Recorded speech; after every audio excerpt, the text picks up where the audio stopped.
আসসালামু আলাইকুম। আজ আপনাদের মাঝে একটি হৃদয় বিদারক ঘটনা নিয়ে আজকে হাজির হলাম। আজকে আপনাদের দেখাবো এমন এক ভাই, এমন এক মা, এক অসহায় মা ছেলের গল্প। যে আমাদের সমাজে এমন অনেক মা আছে, অনেক সন্তান আছে, মার খবর সন্তানে নেয় না, আবার সন্তানের খবর মা নেয় না। আজ আপনাদের দেখাবো এমন একটি মা ছেলের গল্প, যেই বৃদ্ধ মাকে নিয়ে এক ভাই আপনার রাস্তায় রাস্তায় দিন কাটাচ্ছে, দোকানে দোকানে ঘুরছে, বা স্ত্রী সন্তান কেউ খবর নেয় না। তারপরও এই মার জন্য এই সন্তানটি কতটা কষ্ট করছে, নিজে না খেয়ে মাকে খাওয়াচ্ছে। এই মার জন্য স্ত্রী সন্তান সব কিছু দূরে চলে গেছে, কিন্তু এই সন্তানটি তার মাকে ছেড়ে কোথাও যায় নাই। এমন একটা পরিস্থিতির ভিতরে এই ভাইটি আছে। আজকে এই ভাইয়ের কাছে আপনাদেরকে নিয়ে যাব, দেখবেন আপনারা সে কোন জায়গায় থাকে, কোন পরিস্থিতির ভিতরে আছে। আপনারা সাথেই থাকুন, আপনাদেরকে নিয়ে যাচ্ছি।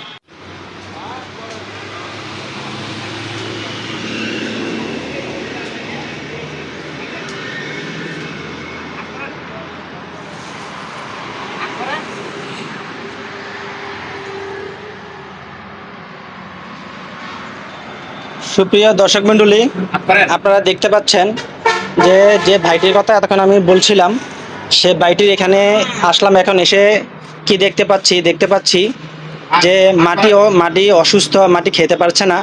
এই ভাইটি মাটিকে খাওয়ানোর জন্য অনেক চেষ্টা করছে। তো আপনারাও দেখুন এই অসুস্থ মাটিকে। দেখুন, বর্তমান যুগে এরকম মা ছেলের সম্পর্ক আসলে দেখাই যায় না।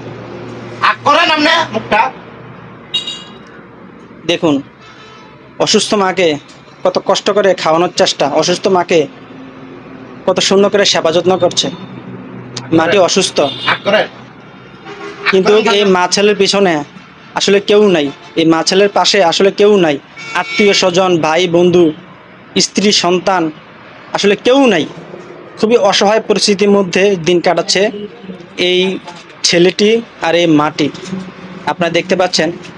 তো এখন ভাইয়ের সাথে কিছুটা কথা বলবো। আসসালামু আলাইকুম ভাই, ভালো আছেন?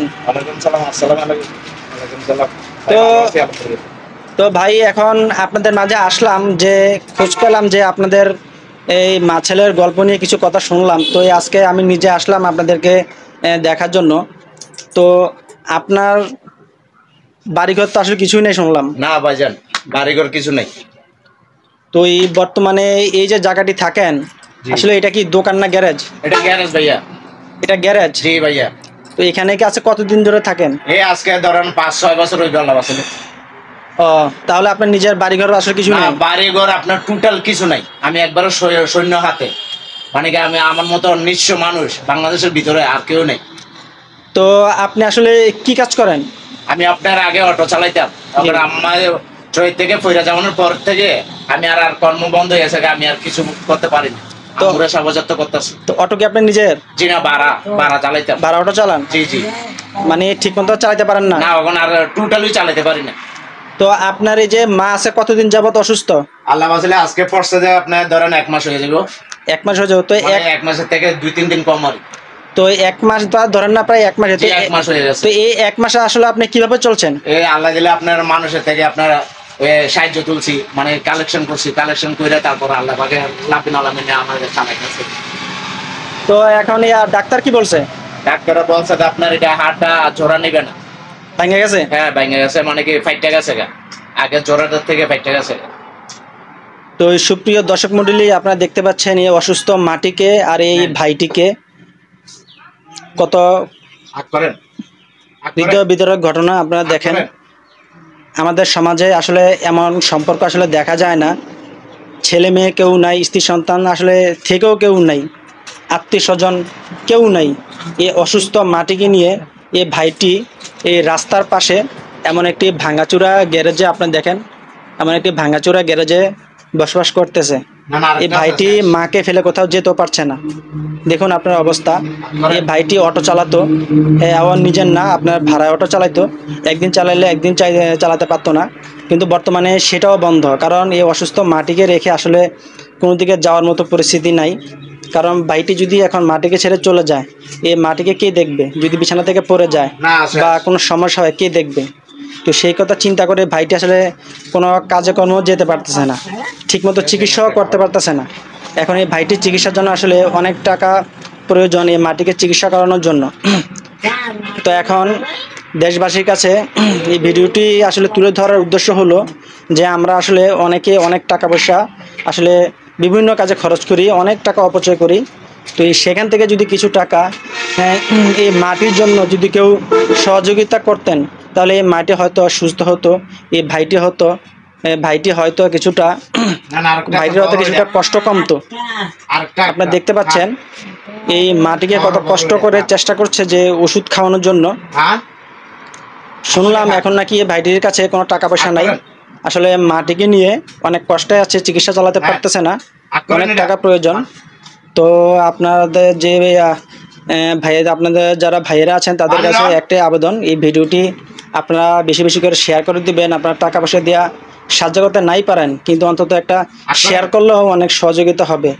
কারণ কোনো দানশীল ব্যক্তির কাছে গিয়ে যদি এই ভিডিওটি পৌঁছায়, তিনি হয়তো এই মাটির দিকে দেখে, এই ভাইটিকে দেখে, এই অসহায় মা ছেলেকে দেখে হয়তো কিছুটা সহযোগিতা করতে পারে। আপনার ভিডিও ডেসক্রিপশনে আপনার বিকাশ নাম্বার দিয়ে রাখবো, আপনারা যদি পারেন এই ভাইটিকে কিছুটা সহযোগিতা করবেন যাতে এই মাটির ঠিকমতো চিকিৎসা হয়, এই ভাইটি যাতে কিছুটা কষ্ট লাঘব করতে পারে। ভাইজান, এখন দেশবাসীকে আপনাকে কি বলার আছে? দেশবাসী বলার আছে আপনার, ধরেন আমার আম্মুরে যদি আপনার কেউ যদি সহযোগিতা করে আল্লাহর নাম লইয়া, তো আপনারা আমি কিছুটা মানে কি উনাদের সাথে আমি চলতে ফিরে পারবো আল্লাহ ছেলে। তো এখন তো আপনার মার চিকিৎসার জন্য অনেক টাকা প্রয়োজন। জি জি। তো সে টাকা তো আপনার কাছে নাই?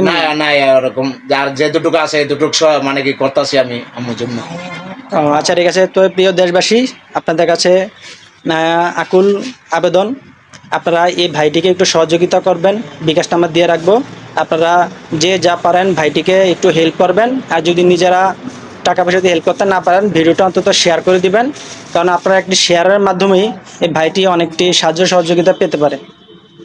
আমাকে যদি আপনার হেরা যদি একটু সাহায্য করে, তারপরে আমি একটু নাম লইয়া আপনার আম্মুর চিকিৎসা ভালো মতন করাতে পারবো। আচ্ছা, ঠিক আছে। বর্তমানে এই জায়গাটি হচ্ছে আপনার রায়পুর, দাউদকান্দি, কুমিল্লা রায়পুর বাস স্ট্যান্ডের পাশে একটি বাসের দোকান আছে, দোকানের পাশে একটি গ্যারেজ আছে, সেই গ্যারেজে এই মা ছেলে আসলে থাকে।